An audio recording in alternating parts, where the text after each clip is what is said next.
Todos estos libros tenemos que conservarlos, digitalizándolos con BookConnex. Buenas, hoy vamos a hacer un viaje muy especial en el tiempo. ¿Nuestro destino? Pues nada menos que la Exposición Universal de París de 1889, una época de cambios vertiginosos, donde el vapor y el acero estaban literalmente redefiniendo el mundo. Venga, que empezamos este paseo por la historia. Amigo lector, dejad atrás el bullicio del París moderno. Cruzad con nosotros las puertas de la historia. Fijaos, con esta invitación tan evocadora, un cronista de la época nos metía de lleno en un mundo concentrado en el corazón de París. Un lugar donde se exhibía el futuro, el pasado y, bueno, los rincones más lejanos del planeta. Esa era la gran promesa de 1889. En el centro de toda esta celebración del progreso latía una tensión, una dualidad que en realidad definía todo el siglo XIX. Era ese choque constante entre el mundo natural, lo orgánico, y la nueva era industrial, que era, abrumadora. Y aquí lo vemos de una forma clarísima. A un lado, el pabellón de aguas y bosques, casi un refugio rústico de madera sin pulir. Al otro, el imponente Palacio de las Máquinas, una auténtica catedral de hierro y cristal. Dos mundos enfrentados, cara a cara, en el mismo campo de Marte. A ver, vamos a centrarnos primero en este oasis de calma. El pabellón de aguas y bosques era un rechazo, casi deliberado, a la modernidad. Estaba construido enteramente con troncos de encina, con musgo, con hiedra. Eran homenaje a la madera más pura. Un intento de traer la esencia misma del bosque al corazón de la ciudad industrial. Pero ojo, que este pabellón no era solo una fantasía rústica, tenía un propósito muy práctico. El Ministerio de la Agricultura presentaba aquí soluciones de ingeniería para luchar contra la deforestación y la erosión en los Alpes y los Pirineos. O sea, era la humanidad usando su ingenio no para dominar la naturaleza, sino para intentar repararla.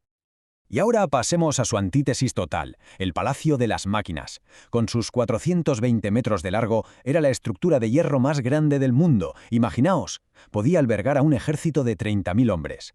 A diferencia de la Torre Eiffel, que algunos criticaban diciendo que era una bravata, este palacio se veía como una obra de armonía generosa, un verdadero poema de hierro. Y su ingeniería era, revolucionaria. Fijaos en este detalle, las rótulas. Los arcos, que eran inmensos, no eran rígidos, sino que descansaban sobre estas articulaciones, gruesas como el cuerpo de un hombre.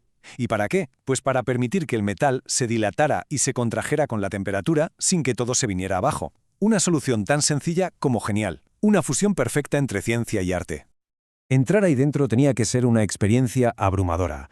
Una orgía de hierro viviente, como se dijo.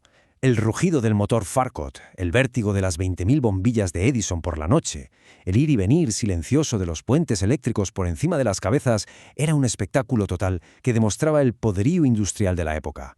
Increíble. Bueno, dejemos atrás el estruendo de las máquinas y embarquémonos en otro viaje, porque la exposición también era una ventana al mundo, una oportunidad para que los parisinos probaran, y digo probaran literalmente, los sabores de tierras lejanas, eso sí, presentados a través del filtro de los imperios coloniales. El pabellón holandés, por ejemplo, era un fiel reflejo de su carácter nacional. Agrícola, marino, comerciante.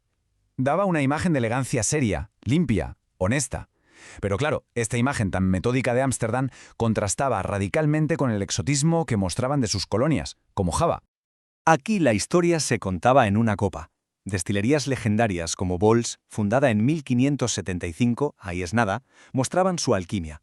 Ingredientes exóticos de las colonias, como las naranjas para el curazao, se transformaban con destilaciones y meses de reposo en licores que dormían en bodegas, como si fueran vinos añejos. Y lo más fascinante de todo era la experiencia de la cata en el llamado Kampong javanés. Se propuso una degustación sinestésica, donde cada licor se asociaba a un instrumento. El curazao era el clarinete, fuerte y dulce, el anís, la flauta.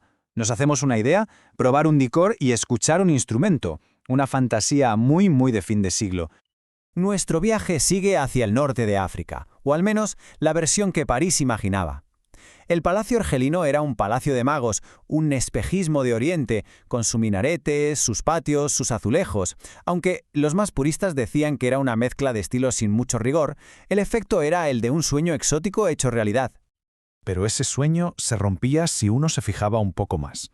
Por un lado se mostraba esa fantasía romántica de artesanos tejiendo o trabajando el cuero, pero por otro, La presencia de soldados turcos y zuavos recordaba la dura realidad de la conquista, de las marchas forzadas por el desierto. La memoria de su esfuerzo, decían las crónicas, llevaba al desolado páramo. Y el sonido de estas tierras también era un objeto de curiosidad. La música argelina, la nuba, era descrita como rara y agria, incluso atroz y brutal, aunque luego se le reconocía una dulce melancolía.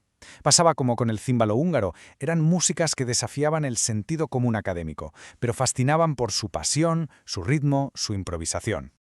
Pero la exposición no era solo un escaparate de objetos y máquinas, ¿eh? También fue un foro para las grandes ideas de la época. Y uno de los debates más intensos tenía que ver con el alma, con el propósito y la naturaleza del arte. Y el punto crucial de la discusión era este. En una era de progreso científico y tecnológico imparable, ¿se podía decir que el arte también evolucionaba? ¿Que progresaba de la misma forma, en línea recta? La tesis que dominaba era que no. La ciencia avanza. Newton probó la gravedad, y eso es un hecho, es indiscutible. Pero el arte, se argumentaba, se mueve más bien como un péndulo. Va y viene, explora pasiones que son eternas, pero no avanza. Una obra como Otelo no presenta una verdad científica, presenta una opción, una exploración del alma humana que sigue siendo tan válida hoy como en tiempos de Shakespeare. Este debate se veía muy claro en la lucha contra el naturalismo. Los naturalistas querían llevar la vida real al teatro y a la pintura, sin filtros, mostrando lo sucio, lo abyecto. Pero sus críticos decían, un momento, el arte no es una fotografía. Su función es ofrecer lo que la vida a menudo nos niega, un desenlace, un sentido, el castigo o la recompensa que nuestra conciencia necesita. El arte, decían, es la defensa de la ilusión. Y así nuestro paseo va llegando a su fin. Hemos recorrido un camino que nos ha llevado de la corteza de un árbol a los engranajes de una máquina, de un licor holandés a una melodía argelina. La exposición nos revela la gran paradoja de 1889, que es, en el fondo, un resumen perfecto de su siglo. Una humanidad que avanzaba técnicamente a pasos de gigante, construyendo maravillas de acero, pero cuyo corazón artístico seguía oscilando como un péndulo, debatiendo las mismas pasiones de siempre. En última instancia, la Exposición Universal fue exactamente eso, un espejo. Como dijo un cronista, el mundo entero se refleja en ella, con la infinita variedad de los colores y de las costumbres. Un reflejo, desde luego hermoso, complejo y lleno de contradicciones. Y eso nos lleva a una última pregunta para darle una vuelta. Si montáramos una gran exposición universal hoy, en nuestro siglo, ¿qué tensiones veríamos? ¿Qué construiríamos para representar el alma de nuestro tiempo? ¿Qué paradojas definirían nuestra era? Ahí queda la reflexión. Gracias por la compañía en este viaje.